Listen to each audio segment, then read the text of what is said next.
Welcome to the Time Scales Interviews. I'm Grego, your host, and today I have a very special guest, graphic designer, artist, and musician, the extraordinary Alex Storer. Hi, Alex. How are you? Hi there. This interview is being conducted in California and the United Kingdom. Are you in the UK? Yeah, that's right. I'm in the Midlands, not far from Sheffield. Okay.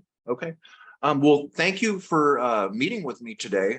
This is going to be fun. I just discovered that you are a musician who creates music, which is exactly in the genre that I like.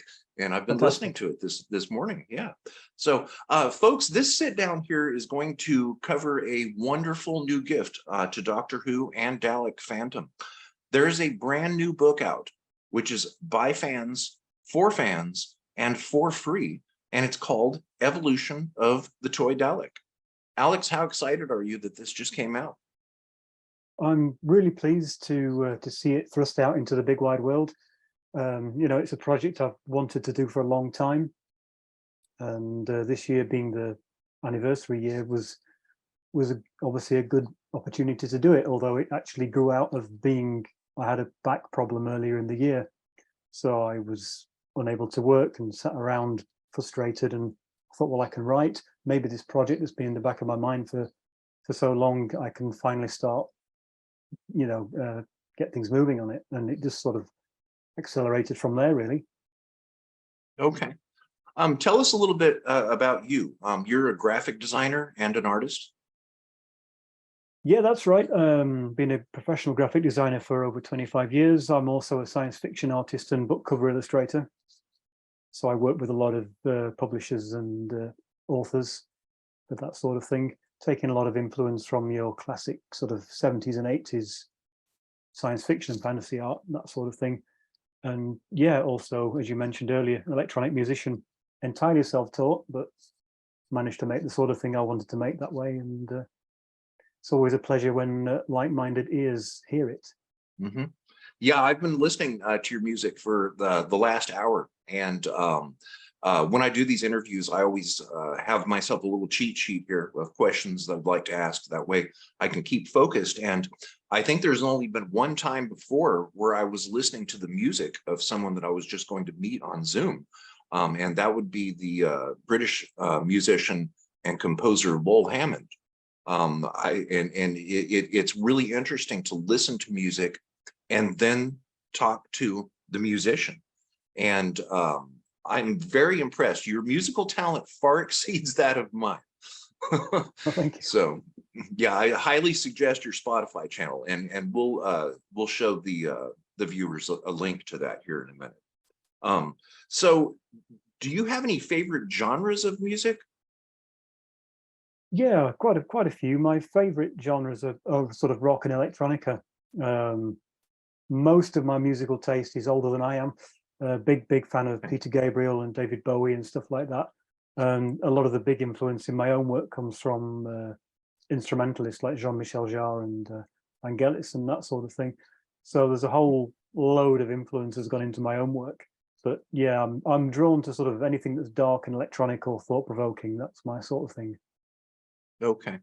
What I was listening to this music this morning seems like perfect driving music. And I see that there are 49 or 50 songs on Spotify. And we are going on a little road trip this weekend, driving around, probably up to the mountains. And I'm going to listen to more of your music while we're driving. It seems to be perfect for that. I think that sort of thing is something I often bear in mind. It's listening to music when you're in motion is something, I don't know, something about it works. And that's something I often think about when I'm working on stuff. And it's lovely to think that it will be played on the other side of the globe to me. So thank you. Yeah, my pleasure. That's going to be played in a car here in California this weekend. And actually, after what I heard this morning, after we're finished, I plan to go back and listen to more of your music throughout the day. So I'm impressed. And you have an excellent talent. And it's amazing that you're self-taught, because it seems that you are quite the natural musician. I mean, as you said, I'm also an artist, and I think making music for me is it feels like the same process as painting, just with sounds rather than inks or paint. I don't get That's bogged down interesting. in worrying about notes or that sort of thing. And I also experience synesthesia, which is where you have a color association in your mind with sounds or words. So I Mhm, often think I need to make a song that sounds green, for example, which might sound mhm. slightly crazy. But if anybody's clued up on synesthesia, you know, that's just the way that your mind's wired up. So for me, there's a fusion Um, between art and music. So they really go hand in hand. right. I'm actually very familiar with that. Um, and uh, I'm wondering, do you write music on paper or computer, or do you Yes, just I do it from your produced head? the whole thing just on my Apple Mac. Okay. So purely electronic, if you like. Okay. Awesome. Now, are you a concert goer? Do you go to live performances? Yep, yep. One of my favorite things to do. Okay. But what bands have you seen? Who haven't I seen? I've seen, been lucky enough to see David Bowie twice. Most recently saw Peter Gabriel on his current tour, which is heading over to the US next month. Um, Seen him several times. Yeah, seen a whole wide range of bands: Depeche Mode, Simple Minds, artists like that. Yeah, Okay. gigs are Um, getting increasingly expensive these days, though. So yeah, they really are. And the uh the crowds can get pretty packed in. Um, the craft work. I'm wondering, are you inspired by craft work by any chance? of course, yeah. Well, they're one of the Yeah. few bands that I've never had the chance to see live, and I would love to see their show because everything I've heard about it is brilliant. Okay. Yeah, I would love to see craft work myself. The most recent concert I was able to go to was LCD Sound System, and Okay. then I was able to catch Depeche Mode a couple of years back as well. Thinking of all of these concerts, do you have one that stands out as being perhaps one of the best live performances that you've seen? Yeah, I think without question it was Peter Gabriel's Secret World Tour in 1993, which was my first concert. I was 15, and it blew my mind. He had two stages, a circular stage and a round stage, which stretched out into the audience, and just the level of artistry and theatricals that went with the music was just absolutely inspiring. Okay. Wow, that's beautiful. Um, Artists have to be really talented to be able to perform live, because there are some that can only do studio recordings. Um, have you ever seen Def Leppard by any chance? Well, they're from my hometown, so I know of them, but I've never seen them live. They're from your hometown, Def Leppard. Yeah, they're from Sheffield. Well, I did not know that. I knew that they So were are the Human British, but League. the Human League also. Mm. Okay. Well, of the 500 or so concerts I've been to, I would name Def Leppard as the standout number one Oh, really? best live performance ever. I've seen them twice actually, and they were having so much fun on the stage, and the sound that they can produce live is incomparable to anything that even can be recorded, because it feels as if it's going through you. It's completely different experience than listening to Def Leppard even as loud as you can on LP on a high-end system. So I would highly recommend them. Well, a um band that me and my wife discovered recently that we absolutely love is an Australian synth metal band called Voyager. the They were Voyager. actually Australia's entry for Eurovision this year, and they are phenomenal. We saw them live in London earlier this year, and that was a whole new experience. And I've probably never been to a metal gig before either, so again, that was a whole new thing. And yeah, they're brilliant, very Okay, inspiring. cool, I just wrote that down. I'm going to check that out. Thank you.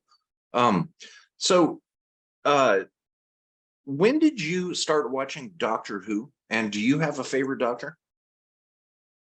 I One of the questions that I start the book off with is trying to think back to when I first. It's always been there. I can't remember not ever being a fan. I started watching Doctor Who from a very early age.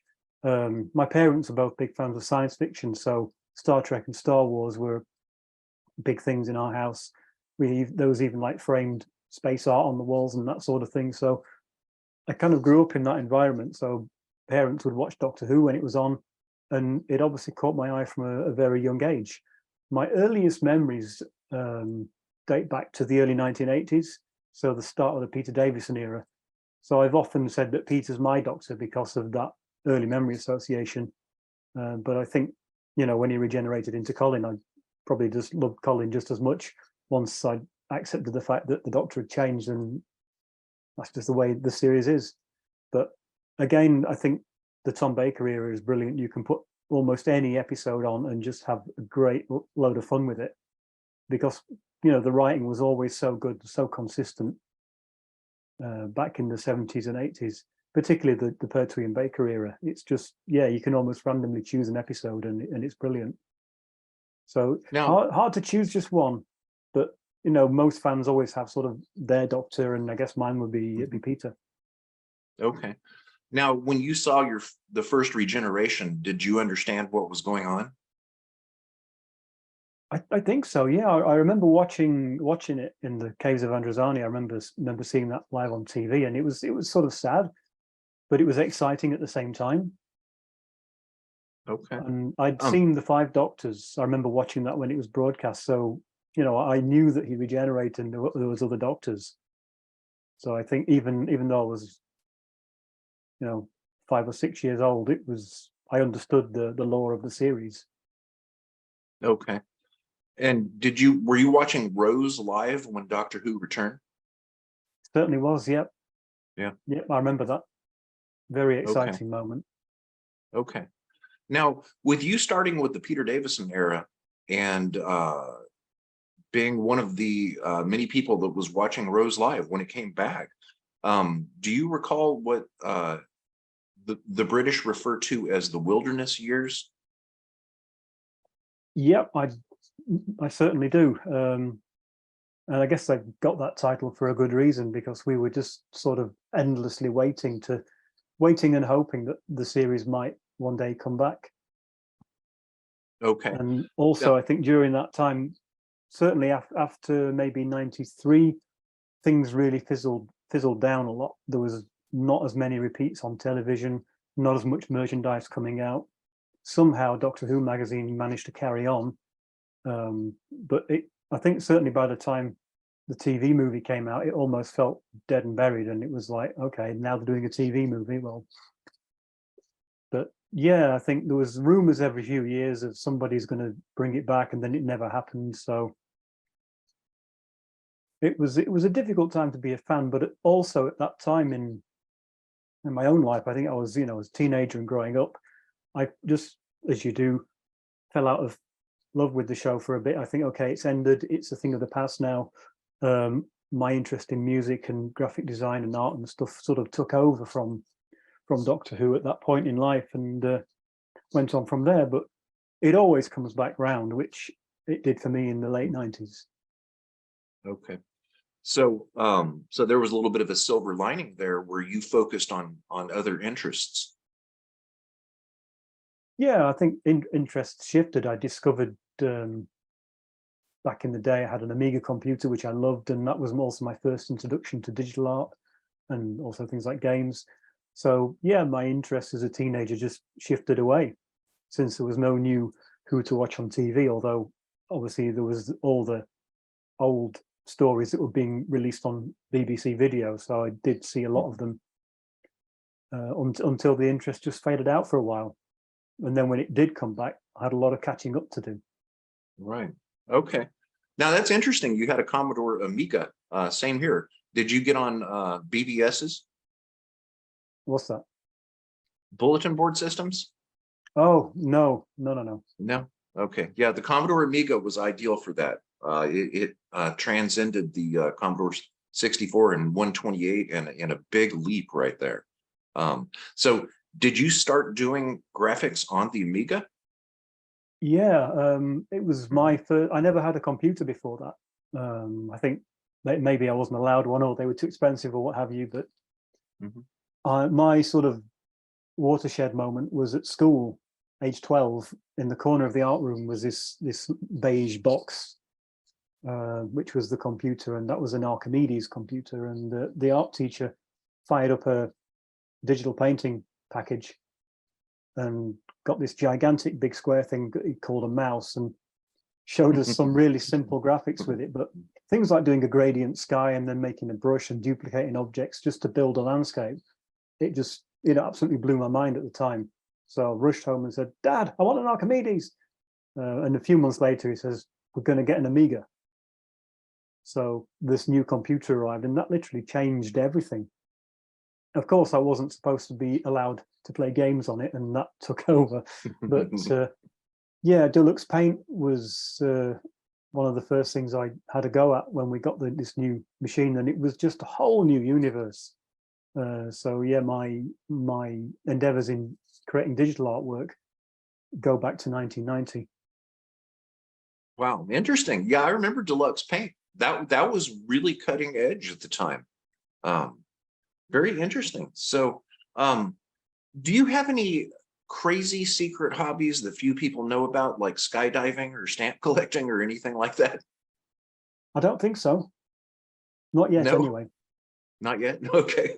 Unless Are collecting you? Daleks is one of them. I was just going to ask that. Do you collect anything by any chance? Well, there's a few behind me.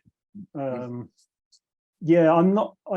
Some fans have gigantic rooms full of the stuff. I'm not one of those. I'm a bit more selective these days.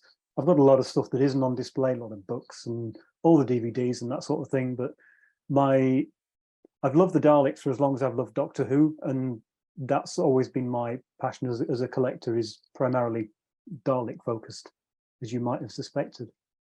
Right. Okay. Now, I have to ask, do you have a educational background in arts? I left school and I went to art college for a couple of years. Yeah. I had my sights set on being an illustrator, and then I sidestepped into computer graphics. So that all changed direction very quickly. But that was Okay. also discovering sort of graphic design as a career seemed to make more sense at the time. Okay. Whereas I do work as an illustrator now, but that's something that I've sort of got going in later years, realizing that it was one of those things that I wish I'd done years before. Okay. Now, have you done commercialized branded graphics for companies? Yeah, things like branding and logo design, corporate identity, advertising, that sort of thing. I mean, I've worked in newspaper advertising, I've worked in higher education, worked in various other things like music industry and that sort of thing. So a wide range of work there. Okay, cool. All right. So jumping off into the brand new gift to Fandom, and thank you. Evolution of the toy Dalek. I'm wondering how it got started. I just saw it come out last week, and I believe you announced it on Twitter. And I saw that and I thought, huh, what is this? Let's check this out. I couldn't believe it. I'm like, what? If there were to be a Doctor Who book of the year, I think this is it right here. I mean, there should be an award for a Doctor Who book of the year, but you mentioned that it got started when you had some downtime and a little bit of extra time. Yeah, that's right. I mean, the notion of writing, I published my first Doctor Who book called Who, Where and When back in 2011, but that was just a very small sort of memoir of childhood memories. And then when COVID hit and we were in the lockdown period, I connected with a great guy called John Collier, who was wanting to write a book about the original Doctor Who exhibition in Blackpool, which ran from 1974 to 1985, which we both went to. And I'd done some work on that for myself, and he wanted me to get involved in the book. So we sort of partnered on it and produced an extensive history of that exhibition. And John wanted to make something that was free for fans, putting something back into the fan community. And his passion was the exhibition, and as was one of mine. So we made a good team. So that project was called Blackpool Remembered. And again, that can be downloaded as a free digital publication or ebook, if you like. But we sort of got into the swing of it from then, and we've done several other books on other exhibitions. And last year I did a book of my own called Up Close, which was basically a collection of convention memories or other exhibition memories, and just all those moments when you're able to get up close with the props and costumes or stars from the show. And because I'd got this huge archive of nice photographs from all these different conventions or things, I thought it was a good idea to bring those together into one place. So the Dalek book, yeah, it just sort of followed on from that way of thinking, because also with the thought of doing a free book, the only way you can make a project like that for free is being a digital file.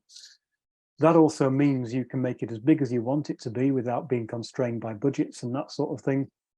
And you do it it only costs you your time, if you like. And when it's a passion project, then it's just enjoyable to do. Okay. That's very interesting. I had not considered that. If you're not dealing with a print and paper book, it can be as large as you want. And this is really huge. How many pages is it? Evolution of the Toy Dalek is 100 pages. Although that's nothing compared to the Blackpool books that we did. They ran into hundreds of pages. But the other thing with Doctor Who publications, of course, is rights. As much as I would love to publish this as a printed book, you think, okay, you're using Doctor Who, you're using imagery from the series, you're using the image of the Daleks, which obviously the Terry Nation estate are very protective of. You're lifting the lid on a whole can of worms if you're trying to publish this sort of thing independently.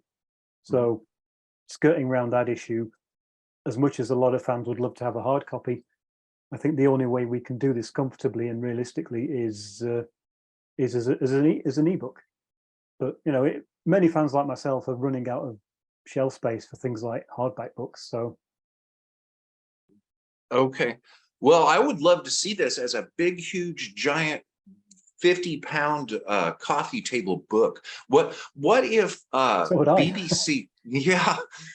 What if BBC? I don't know anything about the rights issues, but I know that there is an estate, as you mentioned, the Terry Nation estate with the Daleks. I don't know if BBC has rights from them or how any of that works. But what if BBC came to you and said that we have the rights from the Terry Nation estate and we want you to turn this into an official BBC publication? Would you do that?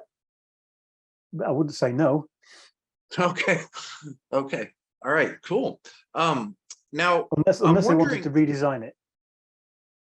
Really? So there would be some limitations. Possibly. Maybe as an artist, I'm a bit of a control freak, but I think when you poured your time and love into a project, which I've obviously edited, written a lot of, and designed myself, it feels quite personal. So you wouldn't want to see it suddenly changed or have it moved away from your original vision. Okay. Now, do you have an editor? No, just some of because it started off as, because I wanted to do a project that looked at the different Dalek models from across the years and compared things like, it's really quite geeky, comparing the accuracy and the level of detail, like taking the 1970s talking Palitoy Dalek that came out in 75, I think, comparing this one with the Product Enterprise Dalek that came out 21, 22 years ago now, much more accurate in shape. So I wanted to do something that wasn't really a history of the toy manufacturers or that sort of thing, but looked at the actual accuracy of the toys, like some of the ones from the 1960s. Quite cute, but really quite inaccurate at the same time. Mm-hmm. So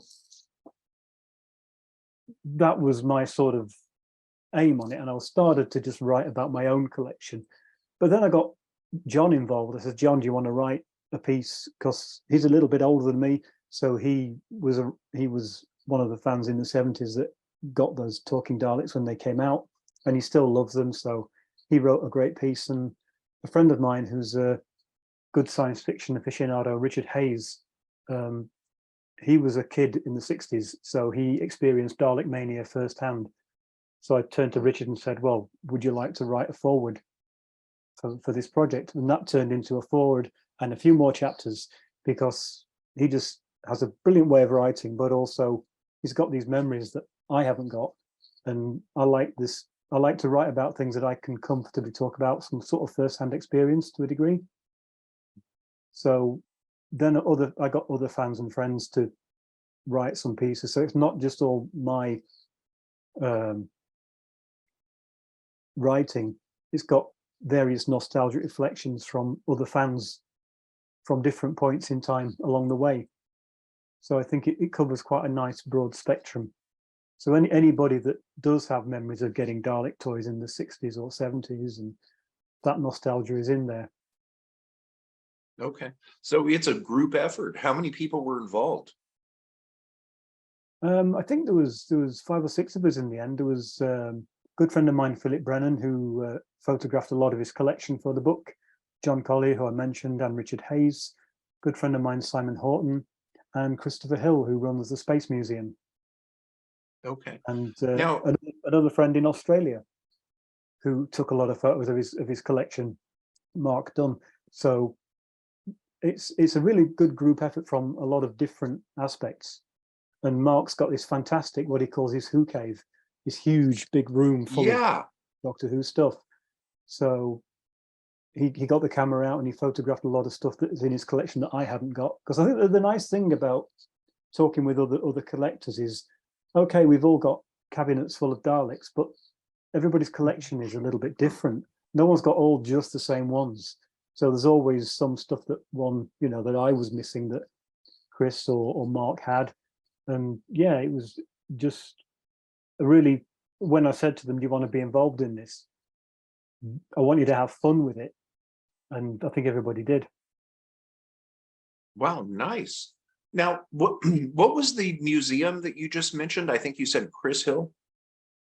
Yeah, he runs the Space Museum website, and he's actually got a huge collection of Doctor Who memorabilia from the 60s right through to the present day. He also writes regularly for Doctor Who magazine. Okay. Yeah, So I it have was a pleasure seen to have that. him on board. Wow, that is really cool. I have seen that. That's very impressive.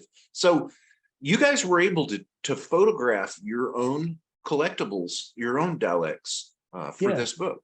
yeah. The book contains over 300 photographs, and nearly all of which were purpose taken for the book, or were focused. Another thing that I discovered during a board moment in the lockdown was just what a joy model Daleks can be to photograph.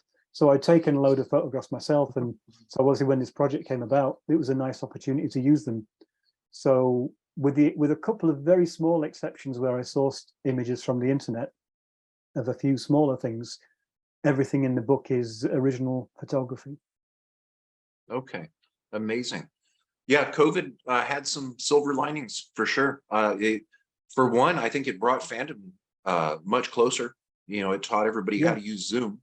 And there were some amazing events that happened during lockdown in Doctor Who fandom. Lot of new original content and stories. So that's interesting. The part of your silver lining was finding out how much fun it is to photograph Daleks.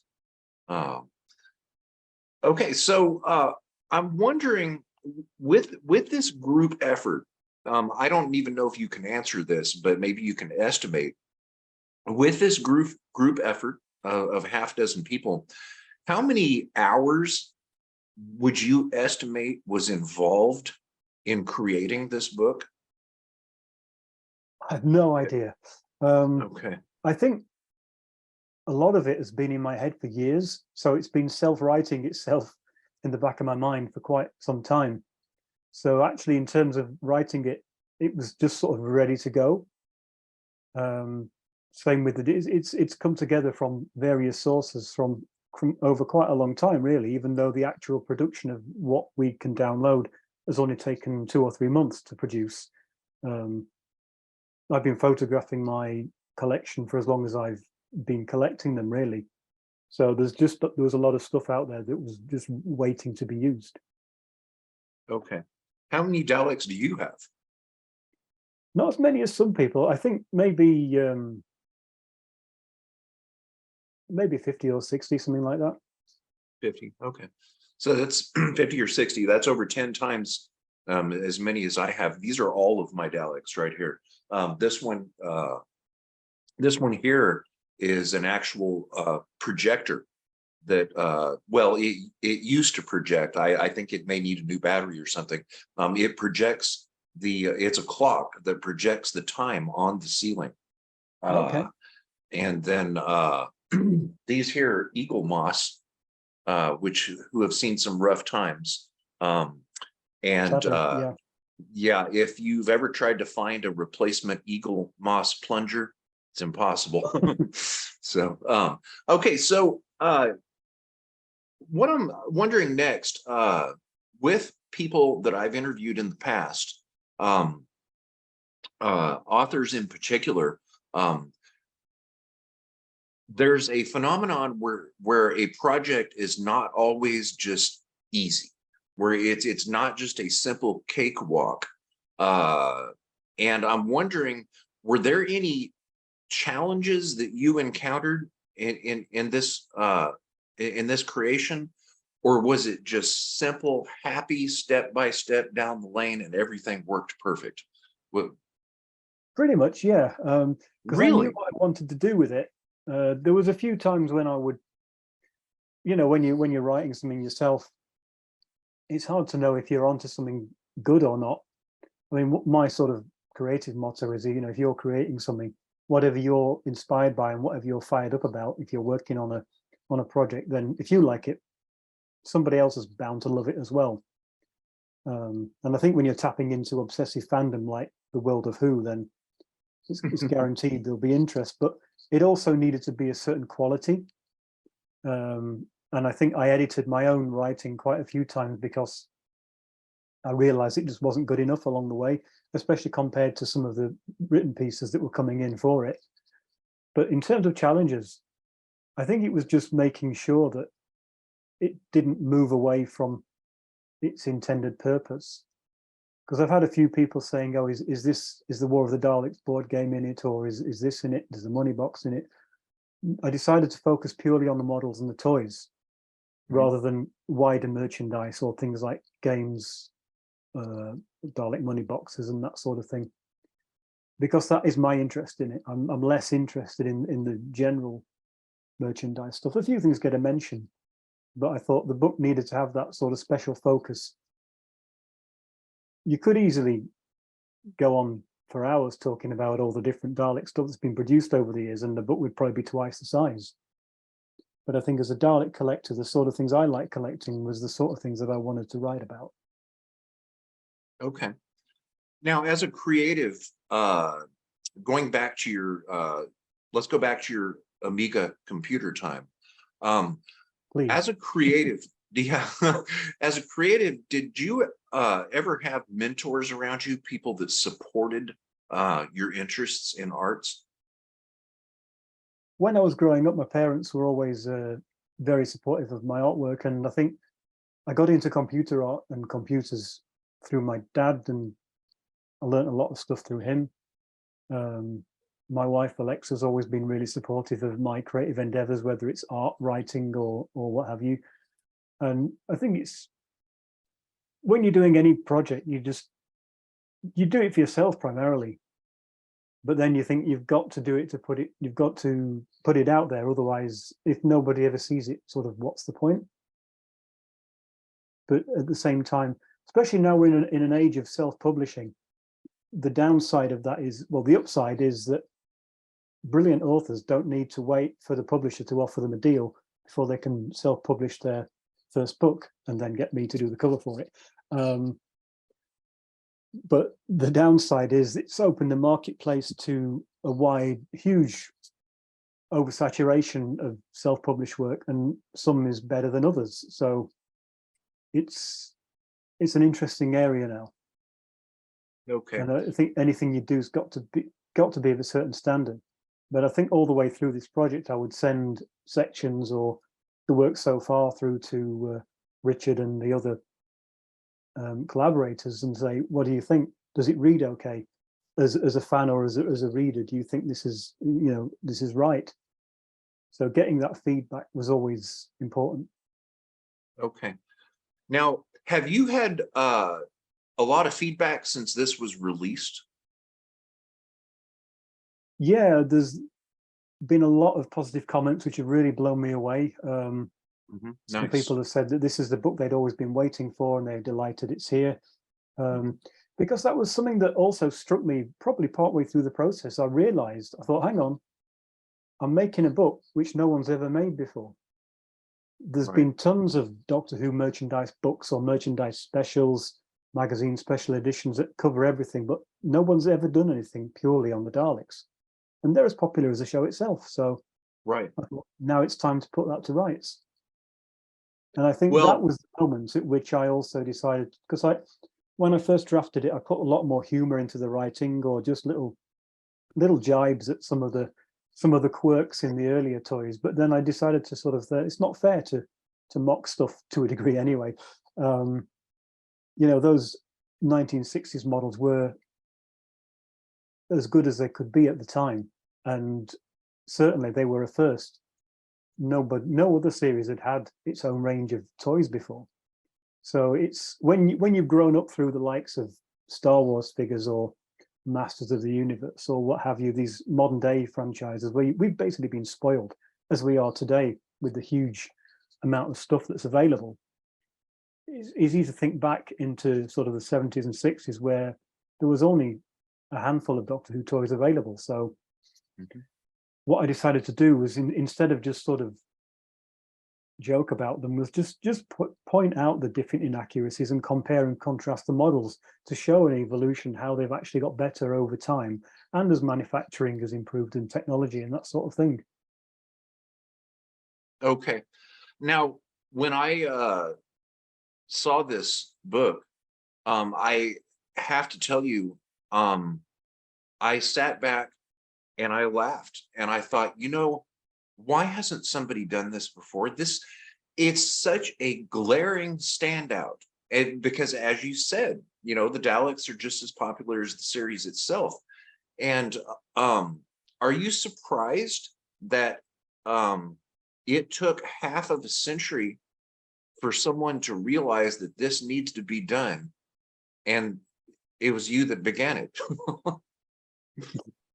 That wasn't the plan when I started the project, but yeah, there's been some great books on the Daleks, but the books on the Daleks are quite often about the mythology of them, and it's the Daleks on screen. Or they are just part of a bigger publication about the whole plethora of other Doctor Who stuff. And quite often it's the same few photographs one of the nice things with this project was putting the personal angle in it from my point of view as a writer and the guest writers as well. You've got that nostalgia, you've got that looking to the past, which a lot of fans of our generation and older, certainly will relate to and look back with a fondness, especially compared to, like I said, today, where there's so much out there. There was an age when there wasn't. As a kid growing up in the early 1980s, the only thing I wanted was a toy Dalek. And back then they just didn't exist. You couldn't get them anymore. My dad tried to make me one out of fiberglass. Really? Yeah, he probably found something that was remotely Dalek shaped, took a cast from it, stuck 3 screws in, and we painted it. And it smelled amazing. But the first Dalek I got was the big Sevens model, which was fabulous. But it was when you're 6 years old, it's not really something you can play with, and you're not sort of at the age where you're happy to just have it on a shelf to admire it. But yeah, growing up as a Doctor Who fan without any Daleks on the market was frustrating. But that changed in sort of 1987 when these came along from Dapol, which not the best Daleks that anybody ever produced, but at the time it was a bit like a dream come true. Okay, that's really cool. And I have to tell you that you have cost me some money. After reading, after you know what I did, don't you? After reading this, I have not read all of it, but I've read approximately 50% of it because it is large.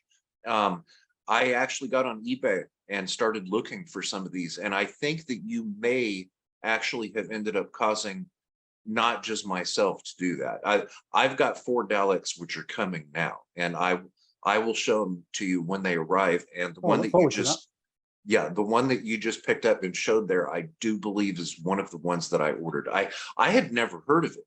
In fact, I was shocked at how many that there are after the initial like you said, in the 60s and 70s, after the initial small quantity.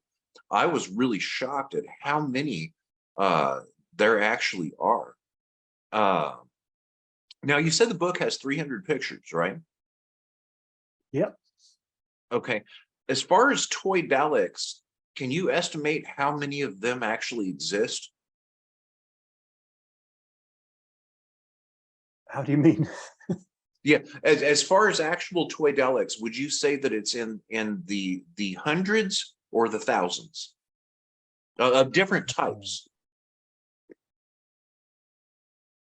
I wouldn't put it past being in the thousands, to be honest, looking over the years. Certainly the hundreds. Okay. All right.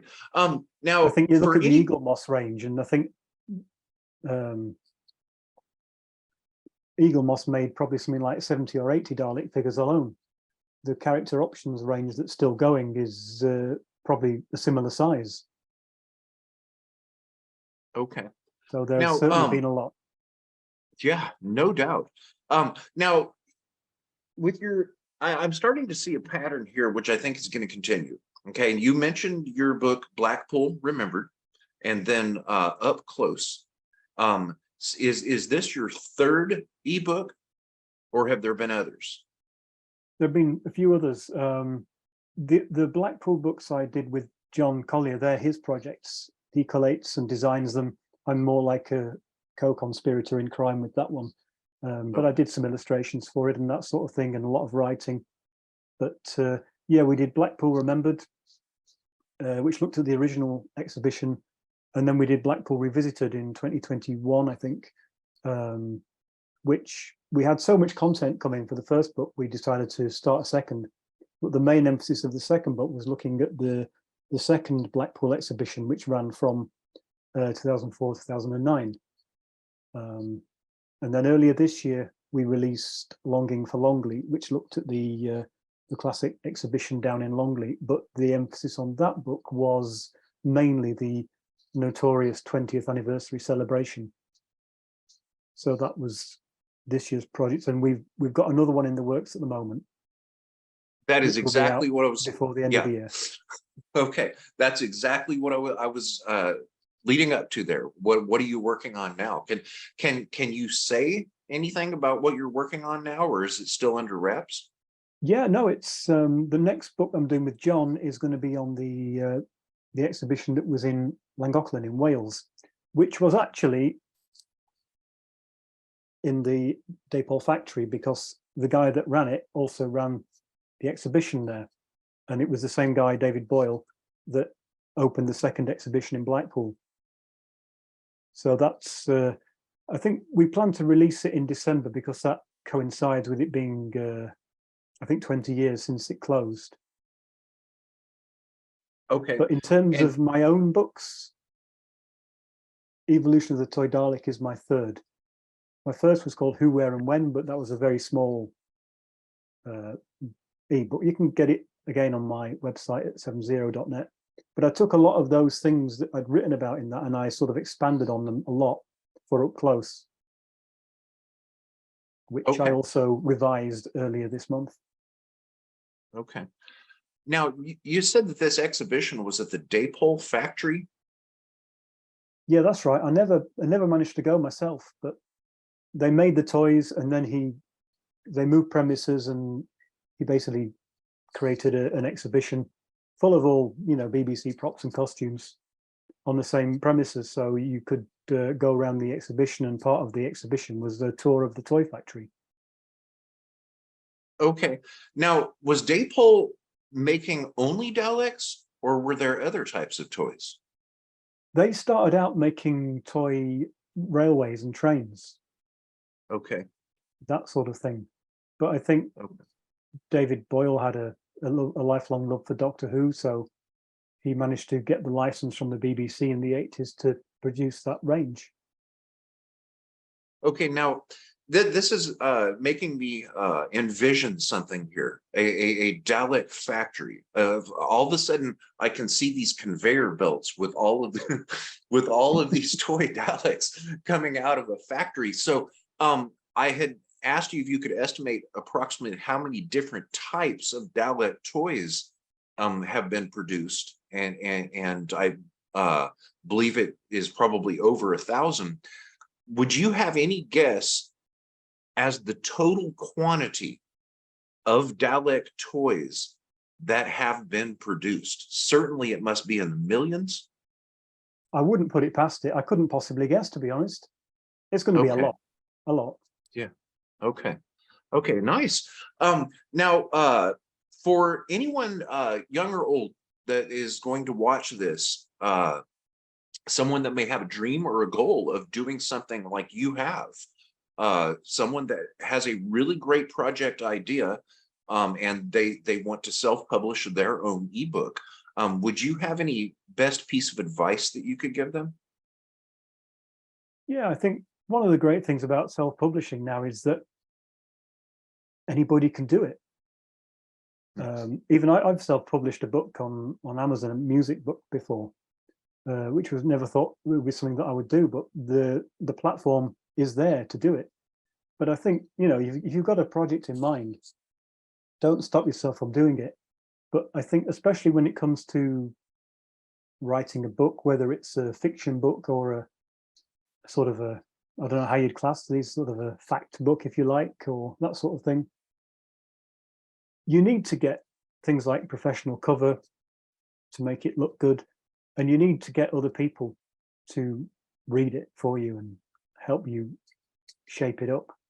It's very easy when you're doing something like this just to sort of be on your own and focus on it. But it's also easy to lose sight of your direction. So another pair of eyes is always vital on stuff like that. Okay, I guess cool. I guess you'd call it getting an editor for some of it, but Okay. a And good who did friend your does an equally good job. Okay. And who did your cover art? I did. You did. The cover art is by you. Okay, because you were saying a cover artist, and If you're not a designer, yeah. But when you're a right. designer by nature, then that's it. You'll design everything. Okay, awesome. All right, well, it was really nice to be able to catch up to you today, and I think everybody in Doctor Who fandom needs to be fully aware of this. For people that have watched this, go do yourself a favor. Go on over to 70.net. That is spelled out. The URL is SEVENZERO.net, and check out Alex's work over there, and absolutely do enjoy the evolution of the toy Dalek. It's one of the most amazing Doctor Who books I've ever seen. I was shocked, and it's absolutely a labor of love. So Alex, before we wrap it up here, I had asked you for an hour and we've ran over that, but can I ask you just a couple of more questions here? Yeah, sure. Okay. The charities, do you have a favorite charity? Give a lot to my wife and I. We give to animal charities, mainly. I think we'd always favor cat charities. We're big cat people. Okay, cool. And where do you like to be found online? I ran into you on Twitter at The Light Dreams. Yeah, Twitter, or whatever it's called now, is good. I also have a public page on Facebook, which is facebook.com/The Light Dreams. The Light Dreams is my musical name, but I've sort of adapted it into my art stuff as well. I'm also on Instagram, so all of those places. Okay. I found your music this morning by going to your Twitter profile and clicking on your link tree.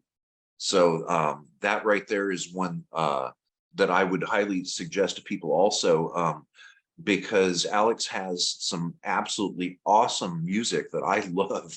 And that can be found on Spotify, Amazon Music, SoundCloud, and several other platforms. So Alex, thank you for your time. And with this being the 60th, I must ask, are you excited about the return of Russell T Davies that the fans have coined as RTD2? And of course, David Tennant is back as one of the doctors, Catherine Tate and others. Are you excited about what's going on here? Yeah, very much excited. Looking forward to seeing David Tennant back again, especially now he's older. I think I think Russell T Davies, he obviously did an amazing job when he brought the series back. I think he's probably going to do something quite different with it this time. I'm not sure if I'm looking forward to it or not. I'm hoping it is going to surprise me. Everything we've seen so far has a very different feel, so I'm hoping that it's going to be surprising in a good way. But there's, change has always sort of driven the show forward, and it's due a big change again, and I think this is it. So exciting times ahead for sure. Okay, that's a good way of putting it. And then, as we know, David Tennant is back for 3 specials, but then after that, finally the TV series is back with Ncuti Gatwa. What do you think of that? I haven't seen him in anything on TV. I've actually avoided watching him in anything else, because that way I'm not going to have my opinion on him as an actor before seeing him in the role. So he's got a fantastic face. I think he's going to be a very different kind of doctor to what we've had before. Okay, awesome. All right, stick around here. Let me go ahead and take this out and close this. Folks, if you've enjoyed this interview, thank Alex and give him some feedback. Go and check out his books, review them. Go to 70.net, SEVENZERO.net. And if you're watching this on YouTube, the link is going to be right down below here. So go find something that you will love. And I think that there needs to be some sort of an award for a Doctor Who book of the year, because I would vote for this one, because this is one of the most amazing projects that I've ever seen any group of fans pull off. Alex, it is absolutely awesome. Thank you so much. You're making me blush now. Yeah, good. Okay, good. It was really nice to meet you, and I'll see you around online. Thank you so much. Thanks for having me. Okay. Yes, sir. Thank you. Cheers from San Francisco.